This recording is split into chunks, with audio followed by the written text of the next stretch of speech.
more information we learned about the Wizarding World of Harry Potter Ministry of Magic. Yeah, so they have the talking portraits are getting an upgrade. And I think people know about these, but they will be able to interact with guests for a personalized experience. Before, I think they were just like recorded voice they just responses on a loop. But this one's going to be like they can actually talk to you. Well, they did this in Diagon Alley with the bank. So you're talking about the goblins. Goblins, yeah. Okay, so those are recorded responses. Well, didn't they used to interact and like they would respond to you if you asked them questions? So there's a lady or a man. There was a lady the last one I went to it. She's standing right there, and she's the one that pushes the button to respond to you. Right. So they're automated responses based on like what you ask, and there's right. a bunch to choose from. These portraits will be customized. Like if you like, there's going to be like almost like a Turtle Talk with Crush kind of thing. Right. That makes sense. So way better experience. Interesting. Yeah. Okay. There will also be new characters and musicians on the streets of Paris, which we've seen photos of them practicing this. So there is going to be some sort of just entertainment is in the streets there. Yeah. Cosme Acajor is an actual character in the wand store of the same name and will interact with guests. Very similar to Ollivanders, how that works. So that is another character in the land there. And, Wizarding Worlds aren't really known for character interactions. They don't really, that was part of J.K. Rowling's thing of they wanted the characters to be in the rides and be the actual actors and not like face, characters looking like them. Right. So that's not a lot of time you get to see that in the Wizarding World.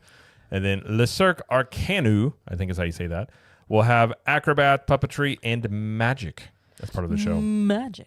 Magique, even. And it's also kind of cool. So, you know how in the movies, whenever they enter, I think it's the sixth book maybe, where they enter the tent and it looks like it's small outside, but it's huge inside. Kind of like Doctor Who, but yeah. Yeah, it's like the same kind of thing. So it's like, it looks like the tent's getting smaller from the outside, but as you enter to get into the show, it's huge. Like it gets bigger. Mm-hmm. So it has the opposite effect, which is kind of cool. It's supposed to be like it's a magical tent. It is magical. Yeah.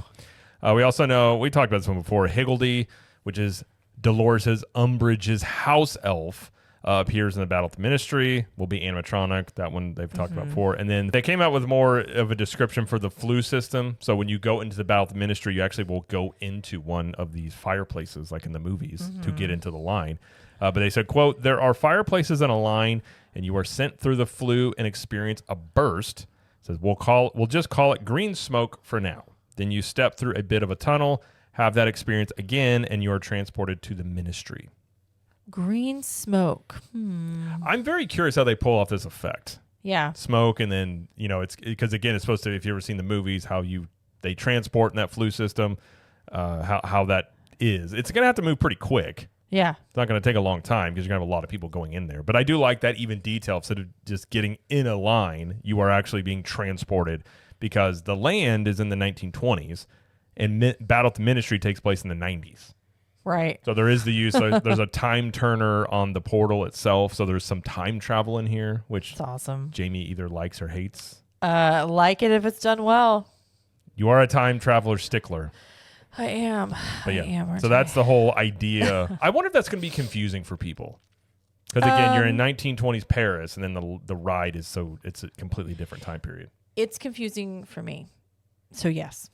I mean, originally they were going to do all of it, Fantastic Beasts, but those movies didn't do well. The land was already in development, so I think they just stuck with the 1990s Harry Potter that people already know and love. Yeah. So. I mean, I get why they did it for sure.